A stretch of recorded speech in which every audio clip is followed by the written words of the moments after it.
Kung hindi nyo pa po napanood yung part 1 and part 2 nitong Luneta Family Adventure namin, Picnic and Adventure, available po siya sa aking timeline. Please watch it and tiyak na mag-i-enjoy po kayo kasi yung sa part 1, yung masaya po yung part 1 kasi doon makikita natin yung ganda ng view habang papunta kami ng Luneta. Ang ganda-ganda kasi malapit na takip silim nun eh. So, yung sunset, ang ganda-ganda sa Bayview. Makikita nyo ang ganda-ganda talaga. So, panuorin nyo po yung part 1 nito. And yung part 2 naman, syempre, yung pag-enjoy-enjoy ko namin dito sa Luneta, yung mga pa-picture-picture at sa tabi ng fountain, picture, video at the same time, magugustuhan nyo at mag-enjoy kayo doon. Ma-appreciate nyo ang ganda ng Luneta. Kaya wag nyo pong kalimutang mag-like and subscribe, paki-share na rin po ng ating mga video. Hindi pa po tapos ang ating video ha, kasi pinapaalala ko lang na panuorin nyo at maraming salamat po sa inyong suporta sa aming family vlog. Ang bawat panunood nyo, bawat pag-like, bawat pag-comment ay tumutulong sa algorithm para mag-roll ang aming video. Kasi ito po ay nire-record ko lahat ng mga events sa aming buhay para, in the future, may babalikan kami. And in the future, pag may mga apo na ako, pwedeng panoorin, di ba, ng mga apo ko at sasabihin nila, ito pala kayo noon, ito pala ang lola ko, ganito pala si lola, ganito pala kayo mami, daddy noon, di ba, pag may mga anak na yung mga anak ko. So, nakakatuwa. Napaka-importante at napakahalaga ng pagre-record ng bawat detalye, bawat events ng pamilya. And I am so blessed na may pagkakataon akong makapag-vlog at upload sa YouTube, sa Facebook, even sa TikTok, and also sa IG. So, follow niyo po ako sa mga social media excuse me po, platforms na nabanggit ko. Available din po ang ibang mga videos ko doon. Ano po. And mayroon pa ako isang YouTube channel. Yung main YouTube ko po talaga is Marisol Templo Talks. Doon naman is puro mga real talk, puro motivation, inspiration. Faith-based siya. Biblical ang topic natin doon. May halong Word of God. And tunay na real talk po doon. So, makikita nyo at mapapanood nyo yung mga bagay, especially about sa pamilya na aking mga binavlog. Mai-inspire kayo doon, kaya panoorin nyo po. May pusang lumapit na po pala sa amin. Ayan nangihingi. Yung bunso ko, baby love ko, mahilig sa pusa. Kaya ayan humihingi siya, di ba, nandyan siya sa harapan. Ayan, kikilos yung anak ko. Ayan, bibigyan niya ng pagkain yan. Ang pusa daw hindi lumalapit sa tao pag masama ka. Naobserbahan nyo rin po ba ito? May ano dun.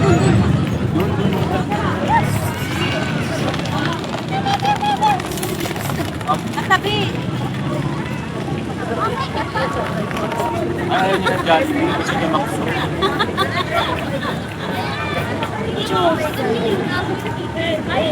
Kaya na yan.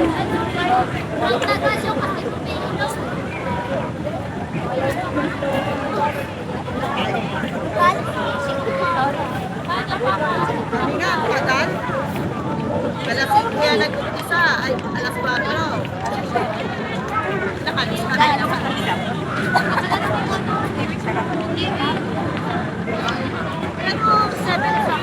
Strawberry.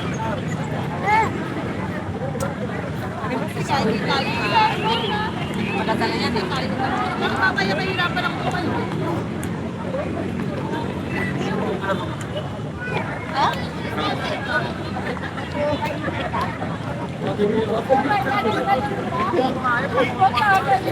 Papakano ko. Paparapil ako.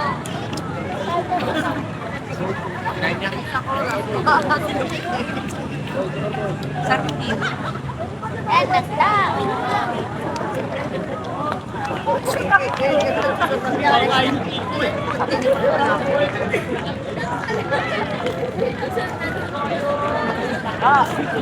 Ayaw niya.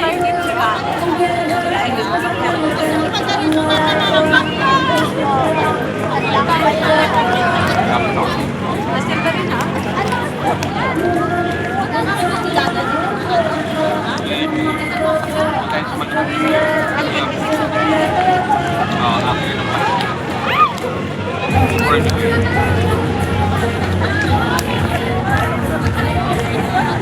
Diba po, parang may katotohanan kasi malakas ang pangdama ng mga alaga eh. Nakaka-sense daw sila ng good spirit sa inyo. Yung bang they feel secured, they feel safe na, mabait itong taong ito. Kaya paglapitin daw po tayo ng mga alagang animals, nangangahulugan na maganda yung spirit, yung energy na nasisense ng mga alaga sa atin. Wow, di ba? Ganon din naman po sa tao, di ba? Nararamdaman din agad natin kung medyo mabuting tao ba ito o hindi. Though hindi 100%, pero malakas kasi ang pandaman natin eh. Mararamdaman ka agad ng spirit natin kung yung tao medyo mapagkunwari, yung tao ay may masamang hangarin, maliban doon sa mga taong talagang pinaniwala na nila yung sarili nila na although mali yung gawain nila, yung mga taong manloloko di po ba, na although mali yung gawain nila, hindi maganda yung pag-uugali nila, pinapaniwala nila yung sarili nila na mabuti silang tao. Kaya nagre-reflect din yun outward. I believe so. Ano po? Kaya nakakapanluko sila ng mga tao. At yung mga tao na medyo mahina yung discernment, yung mahina yung yung hindi naman common sense, mahina yung pakiramdam, pandama, pang-obserba, madali maloko ng mga tao. Importante kasi na maging matalino tayo at kadalasan na ang katalinuhan ay nakukuha sa experiences na ating natututunan at pinagdaanan na hindi lahat ng tao ay porke maganda yung tingin mo sa kanya ay mabuti na yung kalooban niya. Hindi porke ang tingin mo suplada siya ay masama na yung kalooban niya. Kasi maraming sa tingin mo suplada, sa tingin mo hindi gagawa ng mabuti, pero maayos pala yung kalooban. So, syempre, depende pa rin po yan di ba? So, but most of the time, yung unang impression natin, wag nating idededma kasi kadalasan totoo yan. Nagkakamali man, may second impression na tinatawag kung nakakabawi yung tao sa atin at na-realize natin na mali pala yung first impression ko sa taong ito. Di ba? Nagdidig deeper na naman tayo sa psychology para akong psychologist dito. Now, I'm just basing it sa tinuturo naman yan sa Bible na maging maingat tayo, magkaroon tayo ng discerning spirit kung ang mga kausap natin, yung mga nakikipag-usap sa atin ay may tama o mabuting hangarin sa atin. So kung attuned tayo sa kay Lord, yung Spirit ni God, matututo tayo at malalaman natin.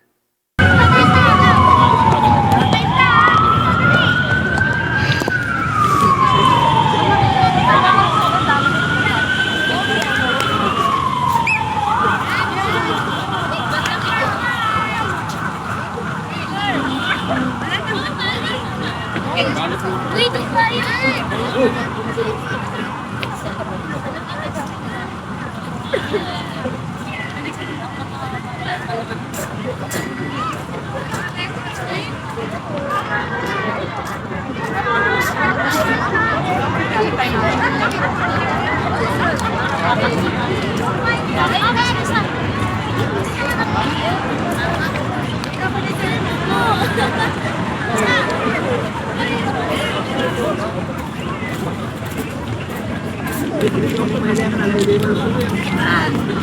So ayan guys, pauwi na kami kasi pag 10 o'clock pala nagsasara na ang Rizal Park, Luneta Park, no?